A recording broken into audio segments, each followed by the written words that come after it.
Most Democrats believe that there's a 20 to 50% chance of being hospitalized if you contract COVID-19. Arnold Schwarzenegger and Dr. Fauci both say screw your freedom, and if you don't like mask mandates, lockdowns, or support Trump, the DHS might consider you a terror threat. Hey guys, my name is Jason Wesley, and this is not a podcast. So the DHS has issued a new terror threat advisory based on zero actual threat. A new terror alert has been issued by Homeland Security tonight. Pete Williams is here. Pete, what do we know about this? Well, DHS says this new terrorism advisory is not based on any actual threats or plots, but it says there's a rise in anti-government rhetoric. Some of it is opposition to COVID public health rules like mask and vaccine measures. Some calls for violent action are based on claims of election fraud or a belief that Donald Trump can be reinstated. And DHS says the coming 20th anniversary of the 9/11 attacks and religious holidays later this year could be catalysts for violence. The last terror advisory was issued in May. It expired today. This new one says domestic extremism remains a threat priority, Lester. All right, Pete, thank you. Well, that's encouraging. Maybe the U.S. government will have a social credit scoring system next, like Communist China, also known as the People's Republic of China. China's social credit system ranks citizens and punishes them with throttled internet speeds and flight bans if the Communist Party deems them untrustworthy. Anyways, you remember Arnold Schwarzenegger, right? Also known as the Terminator. He's also famous for saying, "I'll be back." Get to the chopper! It's not a tumor. Not a tumor. Also, he's a former Republican governor of California that slept with his maid and had a child with her at the same time his wife was pregnant and kept it from her for about 15 years. Arnold at first was convinced that Mildred's husband was the father of the child, but quickly realized that Joseph was starting to resemble him. I guess he forgot that he had sex with her. "I'm sure it's not mine. It must be your husband's. It couldn't be mine, even though we had sex and I came inside of you. It was like a pump." I'm like getting the feeling of coming in the gym. I'm getting the feeling of coming at home. I'm getting the feeling of coming backstage when I pump up, when I pose out in front of 5,000 people. I get the same feeling. So I'm coming day and night. I mean, it's terrific, right? Mildred worked for the family for nearly 20 years before retiring in 2011. Eventually, she retired and told the LA Times that she received a severance payment and left on good terms with them. So Arnold Schwarzenegger came out and said, everyone needs to be vaccinated and screw your freedom. Not just to think about, well, my freedom is being kind of disturbed here. No, screw your freedom. Because with freedom comes obligations and responsibilities. We cannot just say, I have the right to do X, Y, and Z. When you affect other people. He then tried to fix it on Twitter by saying, because with freedom comes the obligations and responsibilities. Like I said, pure freedom would also mean ignoring red lights. But we don't do that because it would kill our fellow citizens. Graham Allen tweeted, I miss this, Arnold. Now, Dr. Fauci, the greatest of all doctors next to Jill Biden, wants you to forfeit your liberty as well.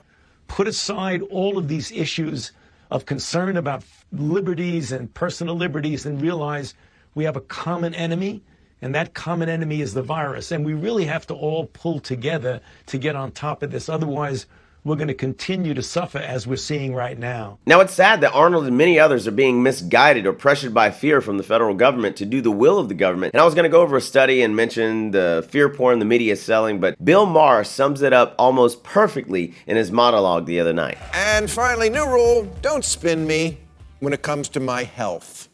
Over the past year, the COVID pandemic has prompted the medical establishment, the media, and the government to take a scared straight approach to getting the public to comply with their recommendations. Well, I'm from a different school. Give it to me straight, Doc. Because in the long run, that always works better than you can't handle the truth. Researchers at Dartmouth built a database recently monitoring the COVID coverage of the major news outlets across the world and found that while other countries mix the good news in with the bad, the U.S. national media reported almost 90% bad news. Even as things were getting better, the reporting remained negative.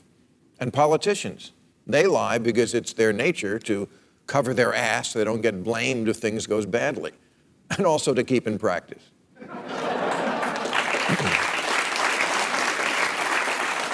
But when all of our sources for medical information have an agenda to spin us, yeah, you wind up with a badly misinformed population, including on the left. And we do know conservatives have some loopy ideas about COVID, like the third of Republicans who believe it couldn't be spread by someone showing no symptoms.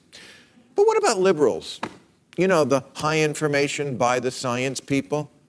In a recent Gallup survey, Democrats did much worse than Republicans in getting the right answer to the fundamental question, what are the chances that someone who gets COVID will need to be hospitalized?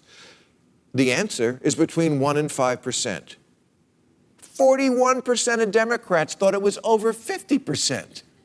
Another 28% put the chances at 20 to 49. So almost 70% of Democrats are wildly off on this key question and also have a greatly exaggerated view of the danger of COVID-2 and the mortality rate among children.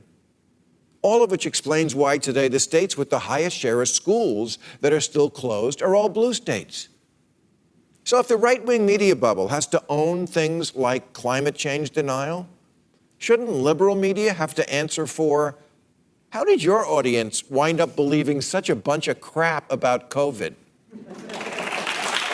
Now, believe it or not, Andrew Sullivan was on with Anderson Cooper and said the government is not there to hold your hand. So, Andrew, you wrote in your column on Substack, you wrote, quote, yes, I'll wear a mask indoors if I'm legally required or politely asked, but I don't really see why anyone should. In a free society, once everyone has access to a vaccine that overwhelmingly prevents serious sickness and death, there's no reason to enforce lockdowns again or mask mandates or social distancing any longer. In fact, there's every reason not to. There's certainly, though, millions of Americans who cannot be vaccinated. We're talking about, immunocompromised or children under the age of 12. Shouldn't a society like ours do what they can to protect those who are defenseless? Yes, we should. And I certainly think we should vaccinate each other and be vaccinated. But the risk is really very small to children. If you're 18 times more likely to drown if you're ages 1 to 5 than to die of COVID. And I think putting it in some sort of perspective for children, which is it's not that serious a disease at all. It's like a bad cold. The immunocompromised are going to be, unfortunately, vulnerable for a long time. We now know is a virus that transmits from vaccinated people. So we're going to have to live with this thing. We're going to have to be vaccinated consistently against it because it's not going away and it's going to be here. And the goal is not to pursue an illusory victory over the virus, but to learn how to live with it and actually live fully alongside it. Government isn't there to hold your hand every day. The government has a responsibility to give you the means to protect you and your family from this. Once they've done that, it's a free country. You get to live. So while many on the left love the totalitarian top-down government control, there are also other many Democrats and liberals that are waking up and moving from the left and becoming more libertarian. Just last month, Jon Stewart was on with Stephen Colbert talking about the lab leak theory that has much more evidence now that it's true. I think we owe a great debt of gratitude to science. Science has, in many ways, helped ease the suffering of this pandemic, which was more than likely caused by science. What do you mean by that? Do you mean perhaps there's a chance that this was created in a lab? There's an investigation. A chance? Well, but oh if there was evidence, I'd love to hear it. I just don't know. There's a novel respiratory coronavirus overtaking Wuhan, China. What do? Oh, you know who we could ask? The Wuhan novel respiratory coronavirus lab. The disease is the same name as the lab. That's just a little too weird, don't you think? And then they ask the scientists, they're like, how did this, so wait a minute, you work at the Wuhan respiratory coronavirus lab. How did this happen? And they're like, a pangolin kissed a turtle. And you're like, no, the name of your lab. If you look at the name, let me see your business card. Show me your business card. Oh, I work at the coronavirus lab in Wuhan. Oh, because there's a coronavirus loose in Wuhan. How did that happen? Maybe a bat flew into the cloaca of a turkey and then it sneezed into my chili, and now we all have coronavirus. Like, come on. Wait a second. What about this? Listen to this. Wait a second. All right. John. Oh my God. There's been an outbreak of chocolatey goodness near Hershey, Pennsylvania. What do you think happened? Like, I don't know. Maybe a steam shovel mated with a cocoa bean. Or it's the chocolate factory. Maybe that's it. That could be. That could be. People are waking up. They're risking their livelihoods to stand against tyranny, just like this public school teacher in Loudoun County. This summer, I have struggled with the idea of returning to school, knowing that I'll be working yet again with a school division that, despite its shiny tech and flashy salary, promotes political ideologies that do not square with who I am as a believer in Christ. Not only that, but within the last year, I was told in one of my so-called equity trainings that white, Christian, able-bodied females currently have the power in our schools, and that, quote, this has to change. Clearly, you've made your point. You no longer value me or many other teachers you've employed in this county. So since my contract outlines the power that you have over my employment in Loudoun County Public Schools, I thought it necessary to resign in front of you. School board, I quit. I quit your policies, I quit your trainings, and I quit being a cog in a machine that tells me to push highly politicized agendas on our most vulnerable constituents, the children. I will find employment elsewhere. I encourage all parents and staff in this county to flood the private schools.